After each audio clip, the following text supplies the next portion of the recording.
بسم اللہ الرحمن الرحیم اللہم یا رحمن یا رحیم ویا ارحم الراحمین وصل علی من ارسلتہ رحمتا للعالمین اما بعد فاعوذ باللہ من الشیطان الرجیم بسم اللہ الرحمن الرحیم اليوم اکملت لکم دینکم واتممت علیکم نعمتی ورضیت لکم الاسلام دینا آمنت باللہ صدق اللہ العظیم۔ نہایت ہی واجب الاحترام بزرگان محترم، برادران عزیز، آج ایک ایسی مبارک دعا جو اللہ کے مبارک ناموں پر مشتمل ہے۔ علامہ یافعی رحمۃ اللہ علیہ فرماتے ہیں، میں نے شیخ ابو العباس مرسی رحمۃ اللہ علیہ کا ایک خط دیکھا ہے جو انہوں نے اخمیم کے شیخ عبد الغفور کی طرف لکھا تھا۔ فرمایا کہ یہ مبارک دعا دے رہا ہوں، آپ روزانہ فجر کی نماز کے بعد 70 مرتبہ اس کو پڑھا کرو، اور آج کل کے جو ایام گزر رہے ہیں، یعنی عشرہ ذوالحج، جن کو علماء نے اپنی اصطلاح میں افضل ایام الدنیا، دنیا کے جتنے ایام ہیں، جتنے دن ہیں، ان تمام دنوں سے بہترین ایام، بہترین دن عشرہ ذوالحج کے دن ہیں، اور ان عشرہ ذوالحج کی عظمت کا صحابہ کرام رضوان اللہ تعالی علیہم اجمعین کو معلوم تھا، کیونکہ وہ حضور صلی اللہ علیہ وسلم کے مبارک اہتمام کو دیکھا کرتے تھے۔ برادران عزیز، یہ ایام بہت ہی مبارک ہیں۔ ایک یہودی نے حضرت عمر ابن خطاب رضی اللہ تعالیٰ عنہ سے کہا تھا کہ جناب عمر، ہمیں جو تمہاری یہ آیت مبارکہ ہے قرآن مقدس کی، الیوم اکملت لکم دینکم واتممت علیکم نعمتی، فرمایا یہ مبارک آیت اگر ہماری کتابوں میں سے کسی کتاب میں نازل ہوتی، ہمارے نبیوں میں سے کسی نبی پر نازل ہوتی، تو جس دن یہ آیت نازل ہوتی اس دن ہم عید منایا کرتے، خوشی کرتے۔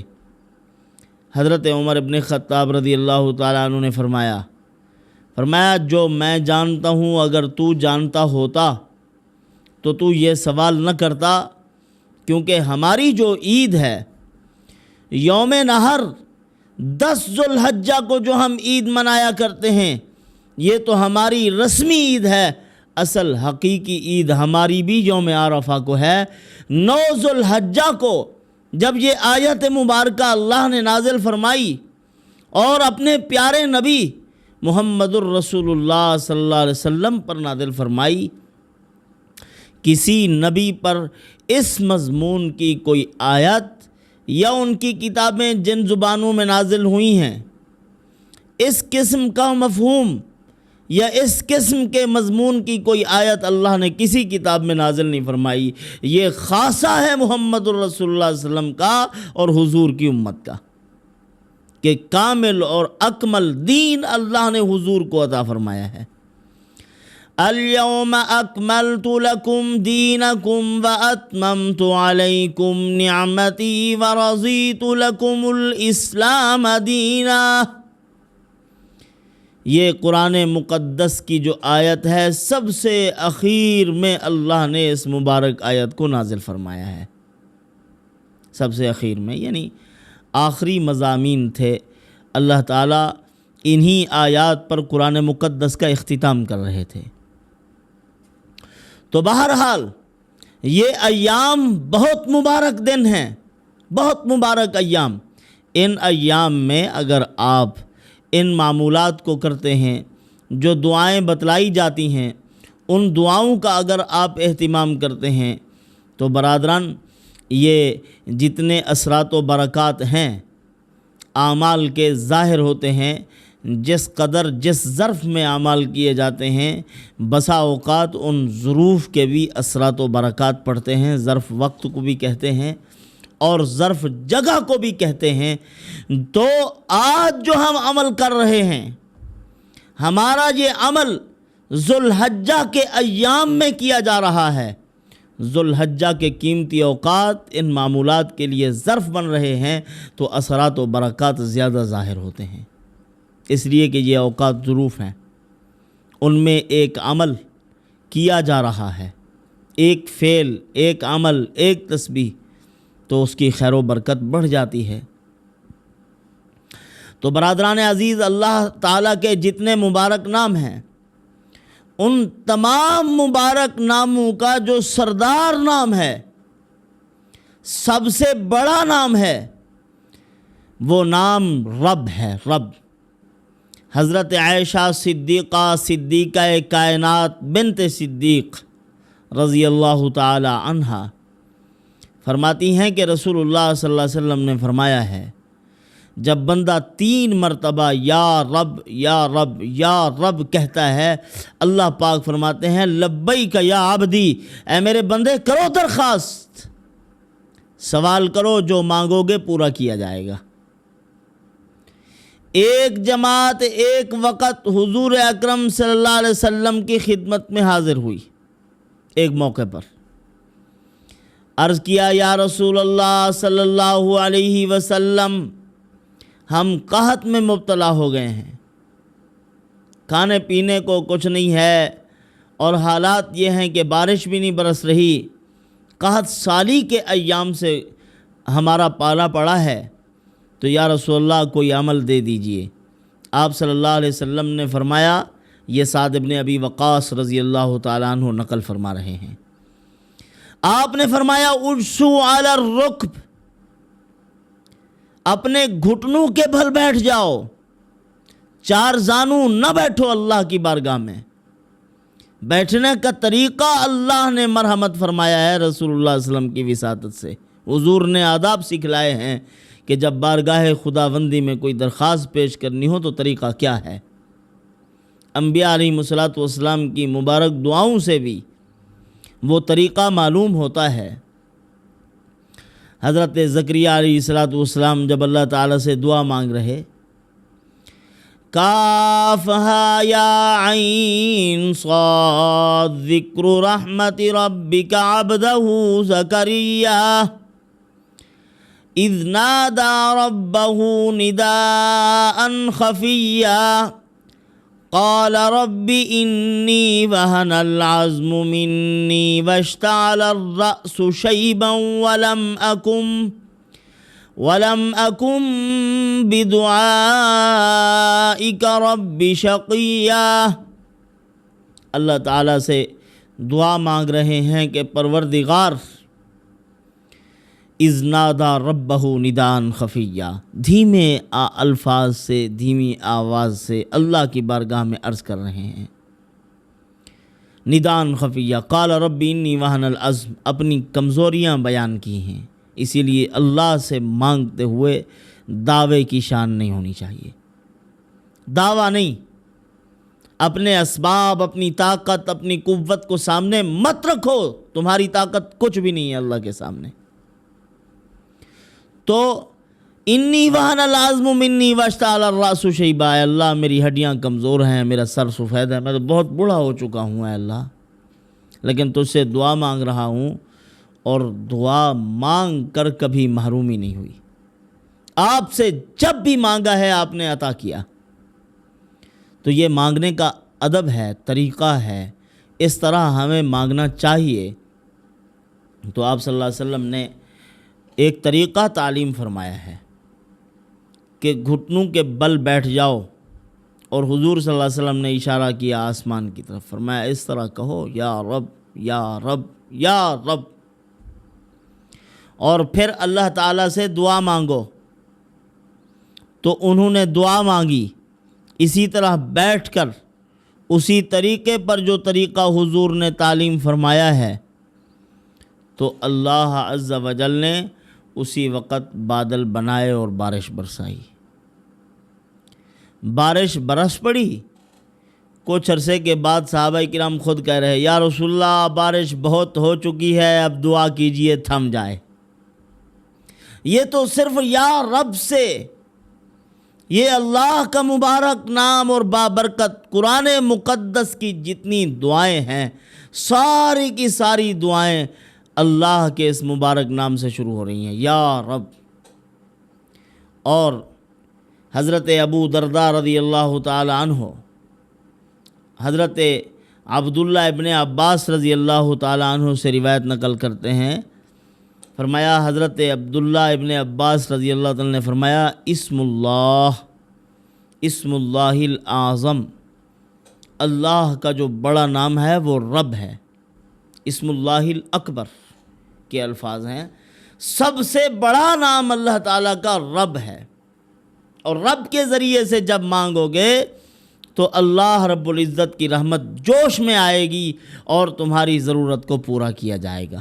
حضرت شیخ ابو العباس مرسی رحمۃ اللہ علیہ، ان کے خط میں جو دعا بتلائی گئی اور اس دعا میں جو اللہ کے اسماء بتلائے گئے اور حکم کیا گیا شیخ عبد الغفور رحمۃ اللہ علیہ کو، جو کہ اخمیم کے رہنے والے تھے، فرمایا یہ 70 مرتبہ پڑھا کرو روزانہ، اور پھر ان اعمال کے اثرات و برکات جب نظر آتے ہیں تو اللہ عز و جل بندے کو آسمان کے تاروں کی طرح روشن کر دیتے ہیں لوگوں کے سامنے۔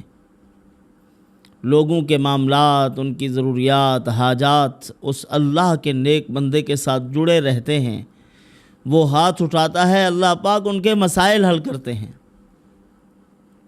جس چیز کے بارے میں بھی جا کے کہتے ہیں کہ یہ دعا کیجئے یہ، لیکن اللہ والوں کو کبھی اپنی اس قبولیت پر ناز نہیں ہوتا۔ جیسے حضور نے فرمایا تمام انبیاء علیہم الصلاۃ والسلام میرے دروازے پہ چل کے آئیں گے دن قیامت کے، ولا فخر لی، مجھے اس پر کوئی فخر نہیں ہے، کیونکہ یہ اللہ کی عطا ہے، اللہ تعالیٰ نے ہی یہ اعزاز مرحمت فرمایا ہے۔ اور جن کے پاس اس میں اعظم ہوتا ہے وہ بہت بڑے بڑے کام کر لیتے ہیں۔ ایک مرتبہ اللہ کے برگزیدہ پیغمبر، نبوت بھی، بادشاہت کی شان بھی رکھتے ہیں، حضرت سلیمان علیہ السلام، اللہ پاک نے ان کو حکم فرمایا کہ اے سلیمان آج سمندر کے کنارے آؤ، میں تمہیں اپنی قدرت کا عجیب کرشمہ دکھاؤں۔ حضرت سلیمان علیہ السلام اپنی جاہ و حشمت، اپنی سلطنت کے دبدبے کے ساتھ وہاں پہنچے۔ جب وہاں پہنچے تو دیکھا سمندر کے کنارے کچھ نظر نہیں آ رہا۔ فرمایا کہ پروردگار آپ نے مجھے وحی فرمائی ہے کہ جاؤ سمندر کے کنارے، آج آپ کو عجیب قدرت کے نمونے دکھائے جائیں گے، لیکن یہاں تو کچھ نظر نہیں آ رہا۔ اللہ عز و جل نے فرمایا کہ اے سلیمان ابن داود علیہ السلام، اس پانی کی گہرائی میں کسی کو بھیجو نہ ذرا۔ انہوں نے ایک جن کو بھیجا، کہا کہ جاؤ سمندر کی تہہ میں اترو اور دیکھ کے آؤ کہ کوئی چیز وہاں آپ کو عجیب سی نظر آئے۔ اب وہ آدمی، وہ جن، وہ نیچے اترا، پانی میں چلتا گیا، سمندر کی گہرائی میں پہنچ گیا۔ دور دراز تک اس نے دیکھا، اس کو کچھ نظر نہیں آیا۔ پھر اس کے بعد عفریت جن کو بھیجا، عفریت من الجن، اور جس نے کہا تھا کہ میں ملکہ بلقیس کے تخت کو ابھی ابھی آپ کے سامنے بھیجتا ہوں۔ قال عفریت من الجن انا آتیک بہ قبل ان تقوم من مقامک وانی علیہ لقوی امین۔ کہا میں جاتا ہوں، میں تخت پیش کروں گا۔ اب اسی جن کو بھیجا ہے، وہ بھی گیا اور دور دراز تک دیکھ کے آیا، کچھ نظر نہ آیا، اس کی رسائی نہ ہو سکی وہاں تک۔ پھر اپنے صحابی کو بھیجا حضرت نے، کون؟ آصف بن برخیہ رحمۃ اللہ علیہ، وہ جو ان کے صحابی بھی تھے اور حضرت کے خالہ زاد بھی تھے، ایک روایت میں حضرت کے خالہ زاد تھے، اور وہ کون تھے؟ قال الذی عندہ علم من الکتاب، جس کے پاس کتاب کا علم ہوتا ہے اس کے پاس یہ طاقتور جتنی چیزیں ہیں ان سب سے بڑھ کر طاقت ہوتی ہے، علم کی قوت اور طاقت۔ کتاب کا علم دیا تھا، کتاب کے اندر جو اسم اعظم تھا اس کا بھی علم تھا، وہی اسم اعظم سجدے میں سر رکھ کے پڑھتے کام ہو جاتے تھے۔ تو پھر حضرت نے اللہ کے مبارک نام کی برکت سے آصف بن برخیہ رحمۃ اللہ علیہ سمندر کی گہرائی سے، ایک قبہ نما چیز تھی، شیشہ تھا، اس کے اندر ایک آدمی بیٹھا ہوا، دائیں بائیں چلے لیکن ان کو کچھ نظر نہ آیا کہ اس کے اندر کوئی دروازہ کواڑ کوئی چیز ہے کہ بندہ اندر داخل ہو جائے۔ ایک آدمی وہاں بیٹھ کر اللہ کی عبادت میں مصروف ہے۔ عجیب کرشمہ ہے قدرت کا۔ لے آؤ باہر، آ گئے۔ سلیمان علیہ السلام نے جنات سے کہا کہ کوئی چیز ڈھونڈو اس کی، دروازہ اندر جانے کی کوئی داخلی راستہ ہو، لیکن وہ بند تھا بالکل۔ خیر، حضرت سلیمان علیہ السلام نے اس کو کھولا، کسی طریقے سے کھول کر اس آدمی سے بات کی کہ تو کون ہے اور کب سے یہاں ہے؟ اللہ تعالیٰ نے قدرت کا عجیب کرشمہ دکھایا ہے، قدرت کا عجیب کرشمہ۔ کھول کر اس سے پوچھا، باتیں کی۔ اس نے کہا جناب میں بہت پہلے کا آدمی ہوں، میری اماں تھی، میں نے اماں کی بہت خدمت کی ہے، اور ابا جان بھی تھے، ان کی بھی میں نے بہت خدمت کی تھی۔ میرے والد محترم نے مجھے دعا دی تھی کہ اے اللہ میرے اس بیٹے کو عمر دراز مرحمت فرما، لمبی عمر عطا فرما۔ اور اسی طرح پھر میں نے اپنی اماں کی خدمت کی، جب اماں کے وصال کا وقت آیا تو اماں نے بھی مجھے دعا دی۔ کیا دعا؟ فرمایا کہ اماں کی دعا یہ تھی کہ بیٹا میری دعا یہ ہے اللہ تعالیٰ تجھے ایسے مقام پر جگہ عطا فرمائے جہاں تک شیطان کی رسائی نہ ہو، شیطان تجھ تک پہنچ نہ سکے۔ تو فرمایا میں ایک دن سمندر میں آیا تو یہاں یہ مجھے نظر آیا، اور پھر میں اس کے اندر بیٹھ گیا تو یہ پھر سمندر کی گہرائی میں چلا گیا۔ آج تک میں یہاں اللہ کی عبادت میں مصروف ہوں، کسی قسم کا کوئی وسوسہ، شیطانی خیال یا شیطان اس کی یہاں تک رسائی نہیں ہے۔ ابا نے دعا کی تھی عمر دراز کی۔ فرمایا عمر کیا ہے آپ کی، کب کے ہو؟ انہوں نے بتلایا کہ میں حضرت ابراہیم خلیل اللہ علیہ السلام کے دور کا ہوں۔ غالباً حضرت سلیمان علیہ السلام سے لے کر حضرت ابراہیم علیہ السلام تک یہ جو درمیانہ زمانہ ہے 2000 سال کا ہے۔ اللہ تعالیٰ نے اتنی لمبی عمر اس کو عطا فرمائی تھی۔ تو حضرت سلیمان علیہ السلام نے پھر اس کو جانے کا حکم فرمایا، وہ اس کو سمندر کی گہرائی میں چھوڑ کے آ گئے۔ جو وہاں بیٹھے ہوئے لوگ تھے ان سے حضرت نے مخاطب ہو کر فرمایا کہ دیکھو والدین کی خدمت پر اللہ پاک کیا صلہ مرحمت فرماتے ہیں۔ تو یہاں والدین کی خدمت کا صلہ بھی معلوم ہوا، اور اسی طرح اسم اعظم اللہ کے مبارک نام کی برکات بھی ظاہر ہوئی ہیں۔ جن کے پاس اسم اعظم ہے وہ کتنی بڑے بڑے قدرت کے کرشمے نکال لیتے ہیں، اور کس طرح اللہ تعالیٰ کے راز ان کو معلوم ہوتے ہیں۔ تو بہرحال حضرت شیخ ابو العباس مرسی رحمۃ اللہ علیہ کے خط میں جو دعا لکھی ہوئی تھی وہ عظیم اور مبارک دعا اللہ کے مبارک اور بابرکت اور مقدس ناموں سے شروع ہو رہی اور مبارک ناموں پہ ختم ہو رہی ہے۔